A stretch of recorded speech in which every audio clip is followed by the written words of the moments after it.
행복한 사람은 시편 1편 2절에 보니까 오직 여호와의 율법을 즐거워하여 그 율법을 죄하러 묵상하는 자라고 말했습니다. 하나님 말씀을 밤으로 낮으로 묵상하는 사람이 바로 행복한 사람이라고 그랬습니다. 다시 말씀드리면 말씀대로 사는 사람, 이 사람은 행복한 사람이라는 것입니다. 그런데 아담과 하와는 하나님의 말씀을 듣고 처음에는 살았지만 어느 날 유혹받아서 말씀을 거역하고 선악과를 따먹는 불순종을 범하게 되었습니다. 하나님의 말씀을 불순종하고 하나님 앞에 죄를 짓기 시작하면서 인간의 가정이 최초의 그 인류에 세우신 가정, 그 교회가 불행하기 시작한 것입니다. 행복이 깨지고 불행이 들어온 것은 하나님의 말씀을 거역하고 불순종하기 시작하고 나서부터 가정의 불행이 시작됐습니다. 그들에게는 고통이 따라왔습니다. 그 자녀들은 가인과 아벨은 형제간에 비극이 일어나서 형이 동생을 살인한 인류 최초의 살인의 죄가 그 가정에서 시작됐습니다. 하나님의 말씀을 떠나고 불순종하는 그 순간부터 불행이 싹 터서 고통이 왔고 가족 간의 불화가 일어났고, 그리고 일을 해도 잘 되지를 않습니다. 가시와 엉겅퀴가 나는 정말 풀리지 않는 인생이 된 것입니다.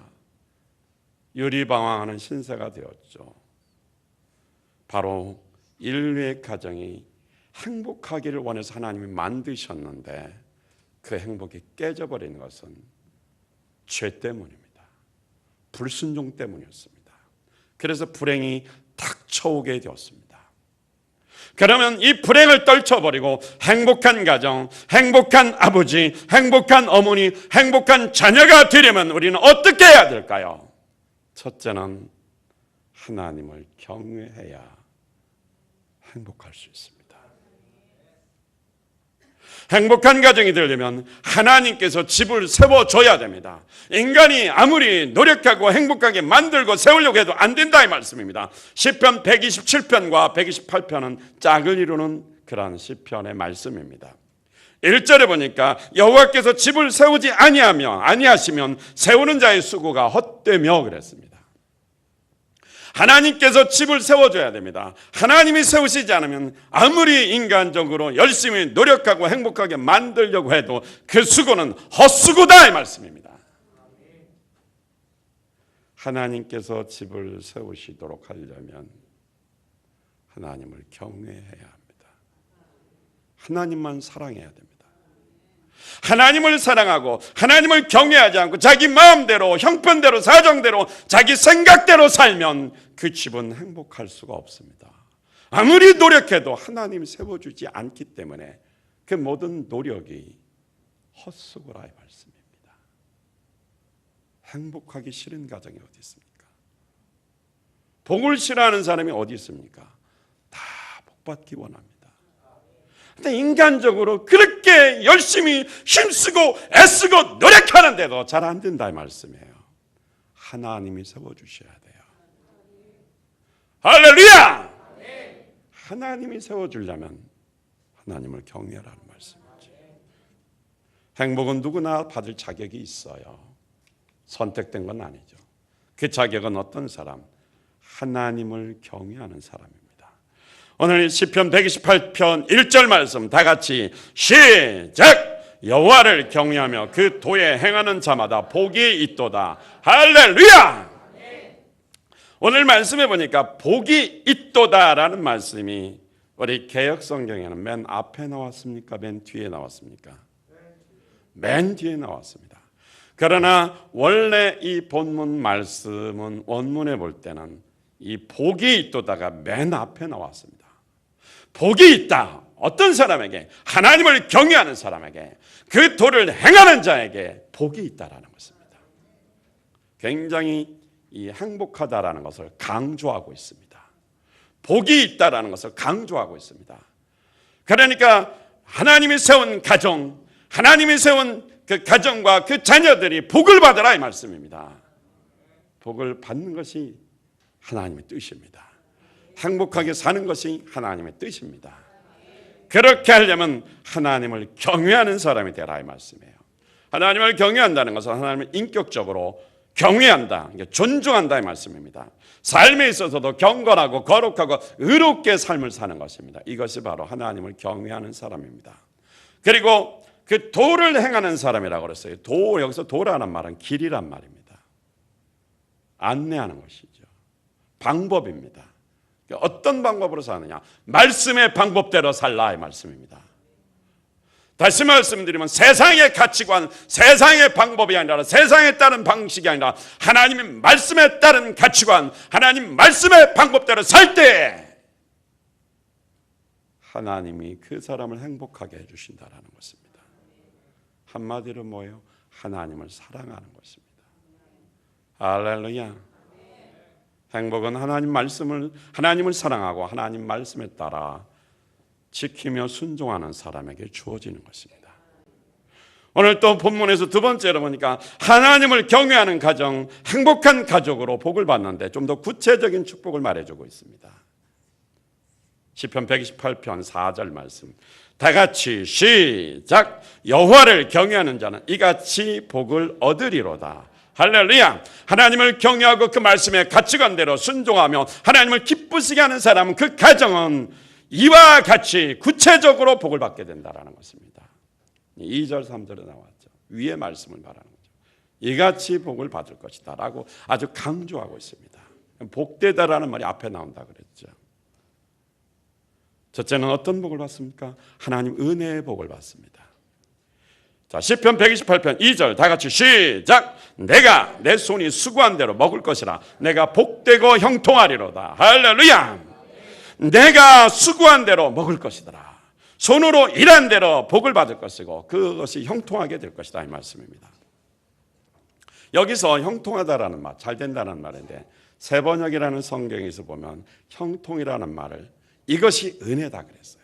내가 손으로 하는 일마다 잘 되는 것, 이것이 바로 하나님의 은혜다 그랬어요. 하나님의 은혜가 있으면 하는 일마다 잘 됩니다. 할렐루야. 무슨 일을 하든지 잘 된다라는 것입니다. 할렐루야. 그런데요, 어떤 사람은요, 하는 것마다 망해요. 손 대는 것마다 망합니다. 리아카 장사에도 망하고, 사업을 새로 개업해도 망하고, 직장에 가도 쫓겨나거나 잘리거나 그만둬서 망하고, 하는 것마다 안 돼요. 내가 노력도 하지만 하나님의 은혜가 있어야 돼요. 하나님의 은혜가 있으려면 하나님을 사랑해야 돼요. 하나님의 사랑을 떠나서 자기 계획대로 하는 자는 다 멸망하게 되어 있습니다. 하나님을 경외하고 사랑하면 손으로 하는 것마다 잘 된다라는 것입니다. 하는 것마다 족족히 잘 돼요. 우리는 하는 것마다 멸망하는 자가 아니라 하는 것마다 잘 되는, 형통하는 행복한 성도들, 행복한 가족이 되어야 됩니다. 가족이 예수 안에서 이렇게 하나님을 섬기고 예배하고 우리 가족의 성령 충만하면 교회도 성령 충만하고 복을 받게 되어 있습니다. 예수 안에서 행복한 가정 되시기를 주님의 이름으로 축원드립니다.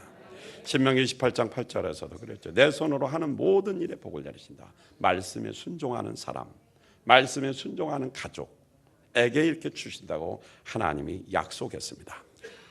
이삭은 흉년 때에 다 멸망당했는데도 창세기 26장 12절에 보니까 100배의 복을 받았다고 그랬습니다. 농사지어서 다른 집은 흉년이 돼서 다 농사가 되지 않고 열매가 없는데 이삭만이 오직 100배의 복을 받았고 마침내 거부가 되어 왕성하여 거부가 되어 노복이 심이 많다고 그랬어요. 똑같이 농사지는데 왜 이 집만 잘 됩니까? 이삭은 하나님을 사랑하는 사람, 온유하고 겸손해서 늘 하나님의 은혜가 있던 사람이었습니다. 요셉이라는 어린 청년이 나이 17세 정도 됐을 때 애굽이라는 남의 나라에 노예로 팔려서 갔습니다. 그는 어린 시절 인신매매당해서 노예로 팔려갔지만 그는 불평하거나 원망하지 않았습니다. 그 속에서 하나님과 함께하는 생활을 했더니 하나님의 은혜 주시니까 그가 하는 모든 일이 어떻게 해요? 다 잘 됐습니다. 요셉이라는 이 어린 청소년인데 어려서부터 어떻게 해요? 팔렸지만 그는 하나님을 원망하거나 사람을 원망하지 않았어요. 하나님은 그와 함께 했다고 그랬어요. 그랬더니 그가 하는 일이 다 범사에 형통했다고 그랬습니다. 그런데 그것을 요셉이 말하는 것이 아니고 보디발이라는 그 주인이 보고한 거예요. 저 아이의 노예에게는 하나님이 함께 하는구나. 저 아이가 뭐든지 하면 잘 되는구나. 그걸 외부 사람이 한 거예요. 내가 자랑한 것이 아니라 보는 사람이 한 것이죠. 그래서 그에게 모든 걸 다 맡깁니다. 하나님의 은혜가 있을 때 범사형 통합니다. 다시 말하면 하나님의 은혜가 왜 있어요? 하나님을 경외하니까. 다른 말로 쉽게 말하면 하나님을 사랑하는 사람, 사랑하는 가정에게는 하나님 은혜가 있어요. 하나님 은혜라는 건 선물입니다. 내가 힘쓰고 노력하는 것도 있지만 힘쓰고 노력해도 안 되는데 어느 날 보니까 모든 일이 저절로 술술 풀려지고 잘 됩니다. 하나님의 은혜가 있기 때문에 그렇습니다. 하나님을 경외하는 가정, 하나님을 사랑하고 예배하는 가정, 하나님 말씀의 가치관대로 세상의 유혹을 물리치고 세상의 방법을 물리치고 말씀대로 사는 가정, 하나님의 은혜가 있어요. 무엇을 하든지 잘 되게 되어 있습니다. 하나님만 사랑하십시오. 우리 하나님만 사랑합시다. 할렐루야! 이 고대 세계에서는 열심히 일했어요. 그런데 때로는 자기가 수고한 대로 수고의 대가를 지급을 받지 못하는 경우가 참 많았습니다. 천재지변이 일어난다든지 지진이 일어나고 흉년이 든다든지 그러면 수고한 대로 못 거두죠. 또 열심히 농사 잘 졌는데 다른 나라가 쳐들어와서 전쟁을 일으킵니다. 그러면 종자까지 다 뺏어가 버려요. 그러니까 뭐예요? 수고한 대로 받을 수가 없죠. 가끔은 또 어떻게 메뚜기 떼가 습격해서 농산물을 이파리를 다 뜯어먹어 버리고 하니까 농사 완전히 망가져 버립니다. 그래서 여기서 수고한 대로 먹는다는 것은 하나님이 은혜 주셔서 하나님이 돌보셔서 하나님이 보호하시고 지켜주셔서 수고한 대로 먹는다. 범사형 통했다 이 말씀입니다. 하나님이 세워야 복을 받습니다. 하나님이 세워야 행복한 가족이 됩니다. 하나님을 떠난 가정 무엇을 해도 안 됩니다. 하나님을 떠나지 않고 하나님과 함께하는 가정, 하나님을 사랑하는 가정, 하나님이 세우시니까 은혜 주셔서 잘 됩니다. 이 축복의 길을 주님의 이름으로 축원드립니다. 두 번째로는 하나님을 경외하면 구체적으로 어떤 복을 받았습니까? 가족 전체가 다 열매를 맺어요. 가족이 다 복을 받습니다. 3절 시편 128편 3절 다 같이 시작. 내 집 내 실에 있는 내 아내는 결실한 포도나무 같으며 내 상에 둘린 자식은 어린 감람나무 같으리로다. 할렐루야. 집안에 있는 그 자녀 아내가 열매를 풍성하게 맺는 포도나무 같다라는 것입니다. 포도나무는 넝쿨을 많이 뻗습니다. 쭉쭉 뻗습니다. 그래서 이 넝쿨이 길기 때문에 거기에 지지대가 필요합니다. 받침대가 필요하다 이 말씀이에요. 아내가 열매 맺도록, 아내가 풍성한 열매 맺고, 아내가 건강하게 행복하게, 아내가 하나님 말씀 안에서 많은 열매를 맺고 살도록 누가 도와줘야 됩니까? 남편이 도와줘야 돼요. 받침대가 돼야 됩니다. 그런데 남편이 속색이고 남편이 돕지 않고 남편이 신앙생활 잘하지 않으면 그 아내는 불행할 수밖에 없습니다. 여러분의 아버지, 여러분의 남편 구원시키십시오. 빨리 돌아와야 됩니다. 그가 신앙생활 잘해야 가정이 행복한 것입니다. 지지대가 온전히 돼야 되죠. 그런데 세상 방법대로 살죠. 세상만 좋아하죠. 유행가만 좋아하죠. 찬송가는 좋아하지도 않죠. 세상 방법만 좋아하죠. 그러니 어떻게 해요? 넝쿨이 뻗어도 어떻게 가지가 부러지니까. 옆에 사람 얼굴 보세요. 삐쩍 말라서 수심이 가득 찼나. 다크서클이 써가지고 아주 그냥 불행이 그냥 여기 써 있는가 한번 보십시오. 아버지요, 남편이요, 하나님 사랑하세요. 말씀대로 순종하십시오. 말씀 안에서 아내를 잘 도와주시기 바랍니다. 그래야 그 아내가 빛이 나는 거예요. 무엇보다도 가장 중요한 거, 하나님을 사랑해야 돼요. 그러면 아내가 어떻게 해요?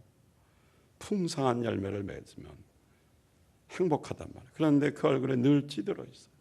영적으로 바짝 말랐고 늘 마음속에 불평이고 원망이고 근심으로 가득 찼어요. 왜? 복받지 못한 사람이라 그래요. 행복하지 못한 사람이에요. 그러나 하나님을 사랑하는 가족은 다 행복한 거예요. 얼굴에 해피하겠죠. 웃음이 넘치는 거예요. 찌든 얼굴 없어지길 바랍니다. 활짝 웃는 예수 안에서 성령 주신 희락의 기쁨이 있어야 돼요. 할렐루야. 또한 내 안에는 결실한 포도나무, 풍성하게 열매 맺는 그러한 풍성한 그 포도나무 같고, 내 상에 둘린 밥상에 둘린 자식들은 어린 감람나무 같다 그랬어요. 원감람나무에서 뻗어나온 게 어린 감람나무입니다. 그러니까 뭐요? 자녀는 부모에게서 뻗어나오는 거예요. 원감람나무에서 가지가 잘리면 그 가지는 말라서 죽습니다. 원감람나무에서 영양을, 생명을 공급받아야 어린 감람나무가 주렁주렁 열매 맺으면서 살게 되는 것입니다. 부모와 자식의 관계가, 유대 관계가 하나님을 사랑하는 관계, 말씀을 따라가는 좋은 사랑의 관계가 되어야 됩니다. 자식을 말씀대로 양육하지 않고 세상 방법대로 양육하면 그것은 어린 감람나무가 잘려진 가지입니다. 엘리 가정을 보십시오. 엘리는 제사장이었습니다. 사사였어요. 지도자였습니다. 그런데 자기 아들들이 불량자라고 그랬어요. 그들이 성전에서 죄를 범했는데도 아버지는 방관자였고 또 마지못해 소문이 좋지 못하다면서 아주 따끔하게 단호하게 자녀를 양육하지 못했습니다. 결국 어떻게 됐습니까? 원감람나무에서 공급받지 못하니까 그 자녀들은 불행하게 되었습니다. 전쟁 때 홈니와 비나스는 이 세상을 떠난 죽음을 초래했습니다. 그리고 노년에 엘리도 결국은 비참하게 죽었습니다. 그 가정에 비극이 왜 왔습니까? 하나님을 사랑하지 않았기 때문에. 부모와 자녀의 관계가 성령 충만하고 말씀 충만한 말씀 안에서 하나님을 사랑하는 경외하는 관계 속에서 이루어져야 되는데 따로따로 하나님과 상관없이 사니까 그 자녀들이 보기에는 잘 자란 것 같지만 결국은 비극을 초래하게 되었습니다. 하나님의 영광이 떠난 가족이 되어버렸습니다. 제 친구가 있는데 그 친구가 교회를 세우다가 사기를 당했어요. 수십억을 주고 교회 건물을 샀는데 건물 주인이 대전에 있었는데 이중계약을 해서 아마 사기를 당했어요. 그러니까 십몇 년 동안 그 빚 갚느라고. 왜냐하면 교회가 좀 성장했을 때는 쉽게 갚지만은 개척교회 시작할 때 그걸 당했으니 얼마나 힘들었겠어요. 십몇 년 동안 빚 갚느라고 굉장히 힘들었던 것 같아요. 그러다 보니까 자녀를 제대로 양육할 수가 없었어요. 아마 어떤 과정인지는 잘 모르지만 그 자녀가 굉장히 상처를 많이 받아서 학교를 못 다녔던 것 같아요. 뒤늦게 이제 검정고시를 해가지고 대학을 가야 되는데 한국에서는 대학을 도저히 들어갈 수 없는 그런 어떤 그 환경적인 문제가 있었던 것 같아요. 미국에 친구가 있으니까 그냥 이렇게 처음 그 비자만 받으면 갈 수 있는 학교가 있어서 거기에 2년 다녔습니다. 근데 비자 낼 때도 비자 인터뷰할 때 안 해줘서 30분 동안 인터뷰했답니다. 기적적으로 나와서 미국에 가서도 저희들 친구들이 많이 있으니까 그들이 도와줘서 이번에 이제 또 다시 일반 대학으로 편입해가지고 평점이 4.0인데 3.95인가 완전히 퍼펙트하죠. 그래서 금으로 된 졸업장, 금박지 입힌 졸업장, 무슨 상이라고 하는데 잊어버렸는데 하여튼 공부 잘하면 최고의 상 주는 게 있어요. 그걸 받았다고 합니다. 어렵고 힘든 가운데 그 부모가 그 가운데서도 하나님을 경외하고 끝까지 어떻게 목회 열심히 하고 있으니까 어린 감람나무 같으리라는 것처럼 내 상에 둘러진 나를 통해서 나온 그 가지가 뻗어져서 열매를 맺기 시작하는 것입니다. 사랑하는 성도님들, 하나님을 사랑합시다. 자녀를 말씀으로 양육해요. 하나님 말씀을 순종하도록 가르칩시다. 할렐루야. 그리고 그들의 그 가정에 어떤 축복이 있습니까? 시편 128편 5절에 보니까 주님께서 시온에서 너에게 복을 내리시기를 원하노라. 시온은 바로 하나님의 성전이 있는 곳, 하나님의 임재가 있는 곳입니다. 바로 그 가정에서 하나님이 계시기 때문에 그 가정에서 하나님과 함께하고 하나님을 만나는 가정이 됩니다. 하나님을 예배하는 가정이 되는 거죠. 예루살렘에게 약속한 복을 받게 되는 것입니다. 오늘 여러분의 가정이 하나님의 임재, 하나님이 함께 하시는 가정, 성령 충만한 가정, 하나님을 예배하는 복된 가정이 되기를 주님의 이름으로 축원드립니다. 할렐루야. 이런 엄청난 축복을 받는 것입니다. 하나님이 임재하는 가정. 또한 그들의 삶 자체가 오래오래 살면서 자식이 복받는 것을 보는 목격자가 되는 것입니다. 하나님을 사랑하고 예배하는 가정. 건강하게 오래오래 자녀들이 하나님 앞에 쓰임받는 것을 보게 된다 이 말씀이에요. 시편 128편 6절에 보니까 내 자식의 자식을 볼지어다. 이스라엘에게 평강이 있을지로다. 이 말씀을 세번역 성경으로 보니까 아들, 딸, 손자, 손녀 보면서 오래오래 살 것이다. 자식의 자식이니까 아들, 딸, 손자, 손녀 그냥 보는 것이 아니라 그들이 어린 감람나무가 어떻게 뻗어서 잘 되는 것처럼 그들이 하나님 나라의 위대한 인물로서 잘 되는 것을 손자, 손녀, 손녀 계속 증손까지 보게 되는 것이죠. 마지못해 어거지로 오래 사는 것이 아니라 성령 충만하게 주님이 주신 은혜 속에서 가족이 행복하게 되는 것을 본다 이 말씀이에요. 이렇게 되려면 내가 어떻게 해야 돼요? 그렇죠. 하나님을 경외하셔야 돼요. 목숨 바쳐 하나님을 사랑하면 하나님이 은혜 주셔서 그 가정이 세워지니까 잘 되게 되어 있습니다. 할렐루야.